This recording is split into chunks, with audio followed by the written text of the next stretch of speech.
Question வந்து சொல்லுங்க பார்ப்போம். கொஸ்டின் பர்சன்ட் ஈட்டா ஒன்று எவ்வளோ கொடுத்துருக்காங்க? 25%. ஓகே.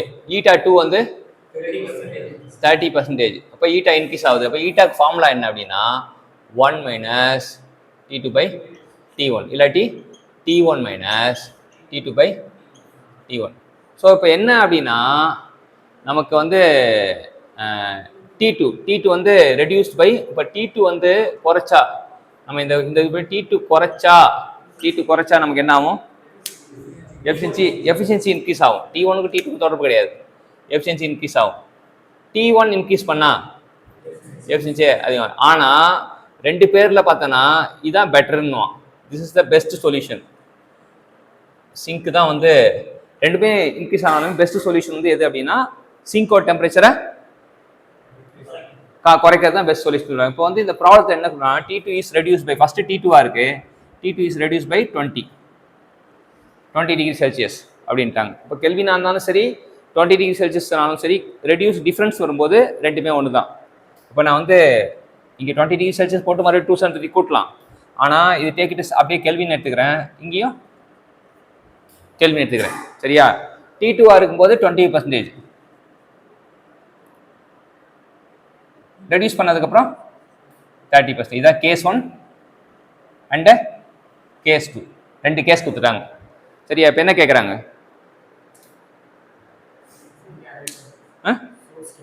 சோர்ஸ் டெம்பரேச்சர் கேட்குறாங்க. T1 கேட்குறாங்க. T1 ஈக்குவல் டு அவ்வளோ. இப்போ நம்ம இதை வந்து இன்னும் கொஞ்சம் சிம்பிளை பண்ணிப்போம். என்னன்னா T2 by T1 equal to 1 minus ஈட்டாவா? T2 by T1 equal to 1 minus ஈட்டான்னு எடுத்துக்கலாம். இப்போ T1 தான் கேட்குறாங்க. T1 வந்து பார்த்தீங்கன்னா T1 equal to T2 by 1 minus eta. அப்போ இது ஒரு இது வச்சுப்போம். இப்போ நமக்கு என்னன்னா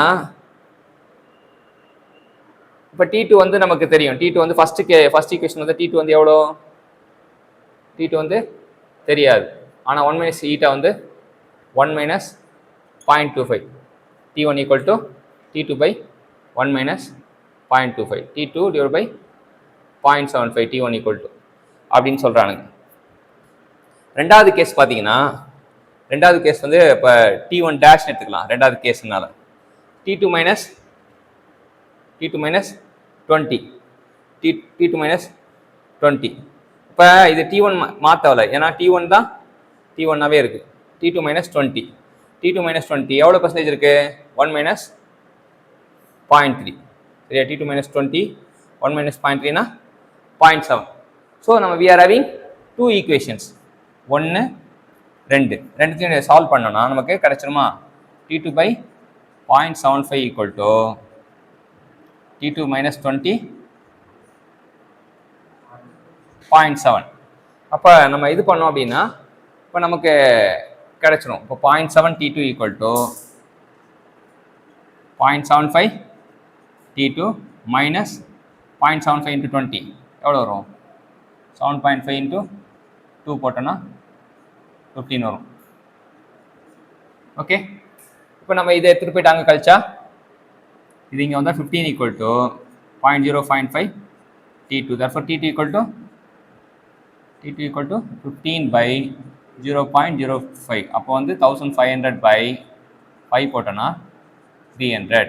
T2 300னா நம்ம சப்ஸ்டிட் பண்ணால் 300 by 0.75. T1 equal to T2 by 0.75. T2 வந்து 300 வந்து 3/4 போடலாமா? 3/4னா 100 400 அவ்வளோதான். ஓகே. ஸோ இதான் வந்து அப்சல்யூட் டெம்பரேச்சர் வந்து நம்ம கண்டுபிடிக்கணும். T2 கண்டுபிடிச்சிட்டு T1 கண்டுபிடிக்கணும் தான் கேட்டிருக்காங்க. சோர்ஸ் டெம்பரேச்சர் தான் கேட்டிருக்காங்க. ஸோ என்னன்னா நம்ம பார்த்த உடனே நம்ம இன்ஃப்ளூயன்ஸ் இது பண்ணி நமக்கு அந்த ஒர்க் பண்ணுற ஃப்ளோ வந்து வரணும்.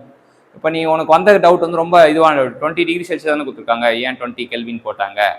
ரைட்டானது. ஏன்னா அந்த டவுட் வந்தால் தான் நீ கரெக்டாக யோசிச்சிருக்குன்னு அர்த்தம். நீ வந்து 20 பரவாயில்ல டேக் கிராண்டட் 20 போட்டுக்கலாம் அப்படின்னு நினச்சோன்னா கிடையாது. ஸோ அந்த டவுட் கேட்டது வந்து ரொம்ப ரொம்ப சந்தோஷமான விஷயம். ஏன்னா டிஃப்ரென்ஸ் வரும்போது செல்சியஸ்னாலும் கெல்வின்னாலும் ஒன்று நோட் அப்படின்னு போட்டுட்டு when there is a difference in temperature the degree Celsius can be equivalent to the kelvin அப்படி நோட்டுன்னு போட்டு ஒரு கட்டம் கட்டி வச்சிட்டேன்னா இந்த மாதிரி ப்ராப்ளம் வரும்போது தப்பு பண்ண மாட்டேன். சரியா? Thank you champions.